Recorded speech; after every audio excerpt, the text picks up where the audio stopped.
benefit to everybody, makes perfect sense, but the Department of Labor says, no, you can't do that. I mean, if the employee is saying, writing it down, saying, I agree, I'll get my comp time later on, that just doesn't play with RS. Can you just call the Department of Labor and ask them a question? You have a number? I would go on the Department of Labor's website, and they lay out everything, and you can go, there's a compliance section, and I'm sure they have a contact person, because this is such a big change that they would definitely be willing to answer questions. Yeah, our problem is usually by the time somebody's coming to us, it's already passed into litigation, or the Department of Labor's made a decision on it. On the front end, yeah, absolutely, I would do what I could on that. I have a question about the detailed job descriptions. Say you have someone who has a job description now, and they're working more than their 40 hours on salary, and we're changing them to hourly. Do we have to take some of that? I mean, normally it takes them 50 hours a week to do what's in their job description. We can't just change their job description, not change their job description and say, now you have to do it in 40 hours. Well, that's what we were talking about with in the Kelsey scenario, because it's like, okay, you can't work more than 40 hours, and she was saying like some of the work that she does is off-site, and like you can't do that work in the 40-hour time frame. It's just there's no way to get around it. So I think that part of it is a problem, and then like I said, certainly if you're in a litigation standpoint, say, wait a second, you knew that person was working 50 hours a week. You didn't change their job description. You just told them they could only work 40 hours. You've created the problem. In that scenario, I think I would probably default to saying you're going to have to work an hourly position. And get your time as overtime. And this is what this is where we're going to. Almost like I can allot you this amount of overtime. You know what I'm saying? I mean, like if you're like, I can, it just doesn't justify me hiring another person. I know you're going to get some overtime, but you can't go over 5 hours of overtime. We'll pay you the time and a half. Right. You know what I'm saying? I mean, I think that's why she put in a lot of this weighing the cost benefit analysis on that is where it is. And then the weird thing is, a lot of people are just going to get raises.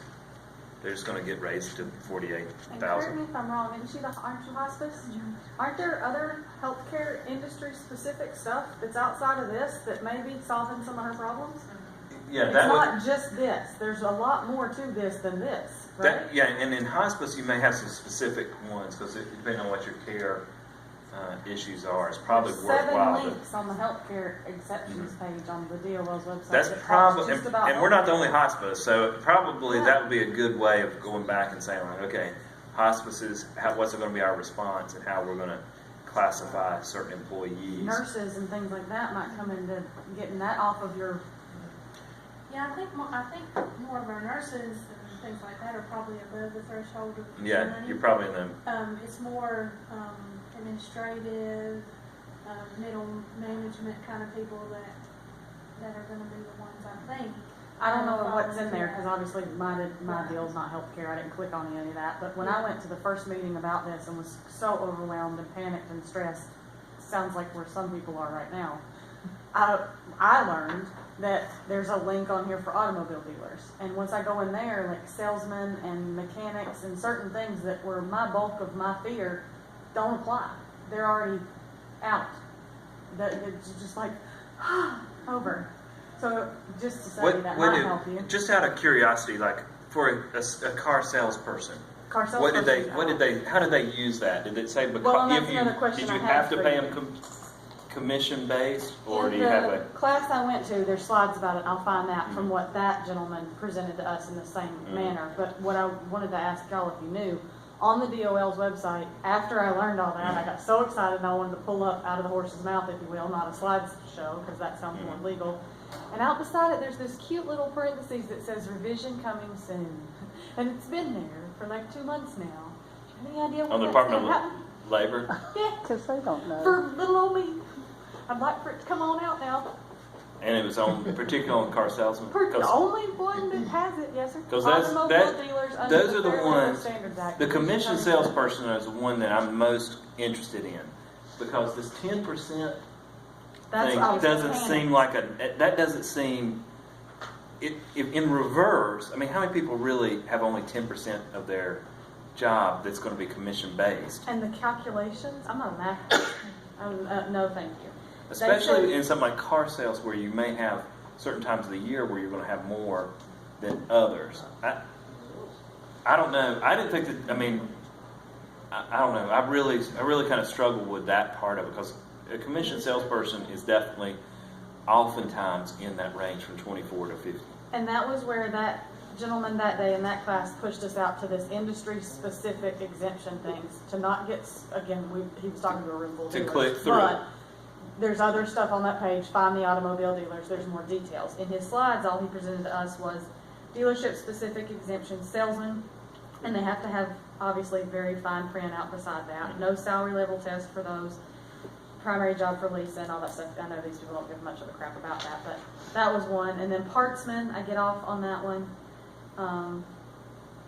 Mechanics, but they throw a catch in there, not lubrication. So an oil tech doesn't qualify, but an actual wrench That's, turning. okay, you guys see how detailed that what she's talking about? That's why it's so difficult for me to just be able to say, like, here's what these basic ones are. And why, like, this comes in my mind, I'm like, okay, when I'm talking about just learning exempt, non-exempt, and those things, that's just the beginning of what, like, the level of technicality you may have.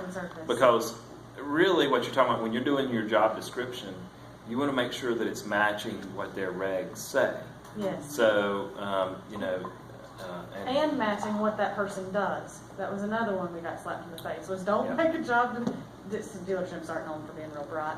Don't make a job description that follows this, that says that Tracking the employee language. who's primarily engaged in doing mechanical work, period, and have them sign it, and then they come in there and they find them taking out trash and doing something Yeah. else. That can get you Wow. in well, trouble. that's where we talk about that. And like I said, where my main concern really is like that middle management level.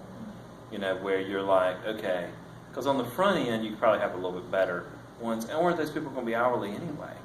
But when you hear overtime law changes, you think of everybody, the common, not so legal-minded individuals. We think of, okay, overtime. Everybody I know works more than 40 hours a week. So now I think immediately, okay, this is an overtime problem for everybody working more than 40 hours a week, and then you just become overwhelmed very quickly. There's some strong lobbyists with the automobile industry. That's That's exactly what's happening. That's exactly We what